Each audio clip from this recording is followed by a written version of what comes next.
A gathering of finance and investment leaders with growth of the economy in the center of the 2024 Money Summit. The gathering in Johannesburg coming through when South Africa has experienced more than a decade of weak economic growth, leaving consumers struggling to make ends meet as they live from hand to mouth. It's pretty obvious that the situation is dire, especially for the consumer. We're sitting with interest rates at the highest since the global financial crisis. Inflation, fortunately, has started to moderate, so that could be something that really is supportive to the consumer.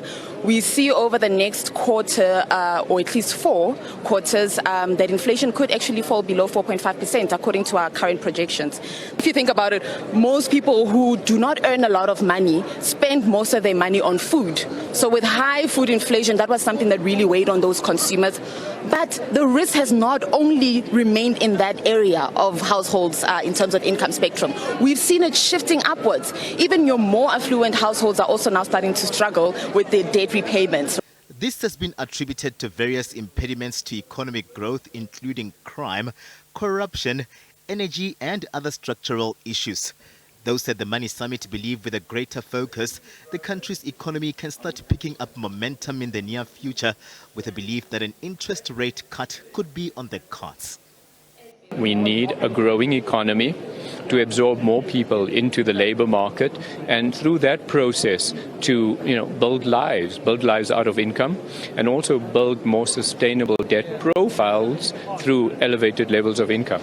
And while the first quarter certainly was meek because we still were plagued by electricity shortfalls, the second quarter showing early promise that by and large load shedding is behind us.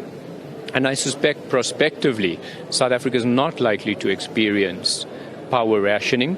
And combined with the early momentum we're seeing in the logistics arena, it's going to be a gradual recovery. Of course, we want it more spirited. South Africa continues to grapple with unemployment, inequality and poverty, with the summit believing that greater political interventions from the government of national unity may serve to bring change. I think all of us need to put our heads together and work together and stop, finger pointing. I think the spirit that this new government of national unity is trying to show that both white and black can work together is a step in the right direction, but also working with all the parties to create this where we are all centered around fixing this economy and fixing, the issues that have been for the last 30 years causing us not to grow or not to move to the potential that South Africa has. Many people are struggling to keep up with their debt and tax obligations. SARS Commissioner Edward Keith-Sweater gave a presentation at the summit touching on the two-pot retirement system and the importance of tax compliance, where he listened to concerns through a dialogue pertaining to the work of SARS. It's great to have AI, but please ensure that when we visit a SARS office, that we're treated with dignity. That we don't have people who are abusive to the taxpayer who just wants to make sure that they are compliant. It's a real concern for Okay, thank you very much indeed. Appreciate it. Commissioner? And I fully agree with you. And if you ever come across one of our staff members who behaves anything other than professionally, take their name and either write to me or write to the Ombuds office, because we will not tolerate that. We would like in the long term that none of you come to our offices, but should you find the need to come, you must have an experience that is without reproach.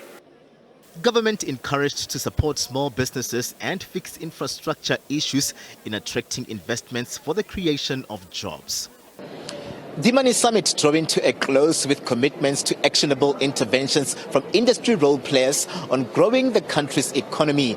The day also seeing talks around the need for a conducive environment and partnerships that will have consumers in mind, even on issues of financial literacy, in helping them navigate a struggling economy. SABC News in Johannesburg.